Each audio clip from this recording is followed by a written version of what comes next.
Hello everyone, welcome back. எல்லோரும் எப்படி இருக்கீங்க? ஸோ இன்றைக்கி என்னோடய பர்த்டே விலாக் தான் பார்க்க போகிறோம். ஸோ மார்னிங்கே வந்து பார்த்திங்கன்னா, இப்போ தான் ஜேன் ஆக்சுவலாக ஸ்கூலில் வந்து ட்ராப் பண்ணிட்டு வந்தேன். பட் மார்னிங்கே வந்து லன்ச் எல்லாமே வந்து ஒரு 80% செஞ்சு முடிச்சுட்டேன். ரொம்ப ரொம்ப சிம்பிளான லன்ச் தான். Simple in the sense like another special day is coming in this month. So அதனால் அதுக்கு நான் சேவ் பண்ணிட்டேன். ஸோ எல்லா பாப்பாவையும் வர வந்து அவளோட டைம் ஸ்பெண்ட் பண்ணணும். ஸோ காலையில் 6 o'clock எழுந்துச்சி குட்டி குட்டி லன்ச் ப்ரிப்ரேஷன்ஸ்லாம் பண்ணேன். என்னெல்லாம் பண்ணேன்றதை நீங்கள் இப்போ பாருங்கள். ஸோ இப்போ தான் ஜெயினை வந்து ஸ்கூல்லேருந்து ட்ராப் பண்ணிட்டு வந்தேன். And it's a regular work and school day தான். So nothing new about it. It's just the birthday celebrations. So it's a happy day.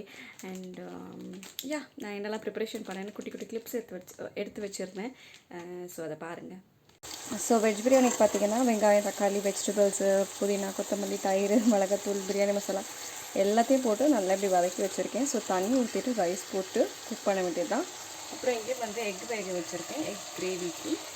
குக்கரில் வந்து பார்த்திங்கன்னா பருப்பு பாயாசத்துக்கு பருப்பும் ஏலக்காய், அதுக்கப்புறம் பால், கொஞ்சம் தண்ணி சேர்த்து வேக போட்டு வச்சுருக்கேன். ஸ்டீமில் இருக்குது. ஸோ மார்னிங்கே நான் வந்து ப்ரிப்ரேஷன் முடிக்கணும். அப்போ தான் வந்து எனக்கு பாப்பா இன்ஸ்டால்லாம் டைம் இருக்காது. அதனால் ஸோ பருப்பு பாயாசத்து பார்த்திங்கன்னா பருப்பு நல்லா வெந்துருச்சு. இதில் வெல்லமும் அதுக்கப்புறம் தாளித்து முந்திரி பாயும்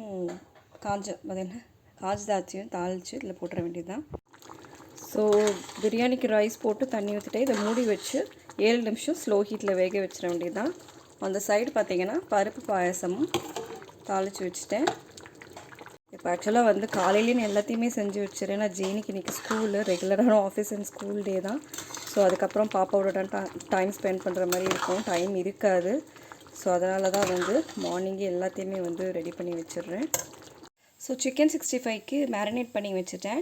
இது ஒரு 2 hours கழித்து வறுத்துட்டா போதும். ஆல்ரெடி சிக்கன் 65 ரெசிப்பியும் பாயாசம் ரெசிப்பியும் ஆல்ரெடி நான் போட்டிருக்கேன். லிங்க்கை வந்து கீழே கொடுக்குறேன், செக் பண்ணிக்கோங்க. ஸோ பிரியாணி ரெடி ஆயிடுச்சு. இங்கே பார்த்தீங்கன்னா கடுகு, கருவேப்பிலை போட்டு வச்சுருக்கேன் முட்டை தொக்குக்கு. ஸோ ஆல்ரெடி இந்த ரெசிப்பியும் நான் வந்து வீடியோவில் போட்டிருக்கேன், லிங்க்கு கொடுக்குறேன், செக் பண்ணிக்கோங்க. முட்டை கிரேவியும் ரெடி.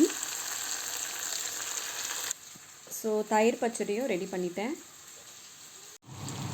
ஸோ ஜெயினை பார்த்தீங்கன்னா இப்போ தான் ஸ்கூல்லேருந்து ட்ராப் பண்ணிவிட்டு வந்துட்டேன். பாப்பாவும் முழிச்சிட்டா. ஸோ அதுக்குள்ளே சிக்கன் 65 வந்து வறுத்து ஹாட் பேக்கில் ஃபாயில் பேப்பர் போட்டு வச்சிடுறேன். ஸோ தட் அப்போ தான் வந்து மத்தியானம் சாப்பிடும்போது இந்த வார்ம் வந்து மெயின்டைன் ஆகும். ஆல்ரெடி டைம் வந்து இப்போ 9 o'clock ஆயிடுச்சு. ஸோ லன்ச் வந்து ரெடி சாப்பிட போகிறேன். ஸோ மத்தியானம் ஆயிடுச்சு.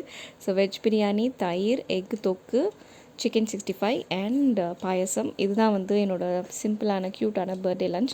நம்ம பர்த்டேக்கு நம்ம சமைக்கிறது கொஞ்சம் போரிங் தான், பட் ஆனால் வந்து நம்ம செஞ்சு தான் ஆகணும்.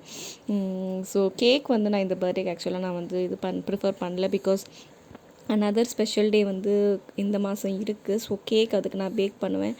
ஸோ 2 வாட்டி கேக் சாப்பிட வேண்டாம் அப்படின்னு தான். ஆல்ரெடி நான் வெயிட் லாஸ் ஜேர்னியில் இருக்கேன். அதனால் ஸோ அப்போ பார்த்துக்கலாம் அப்படின்னு நான் பேக் பண்ணல.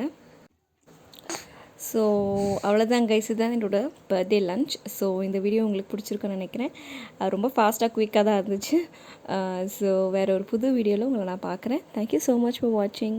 பாய், டேக் கேர்.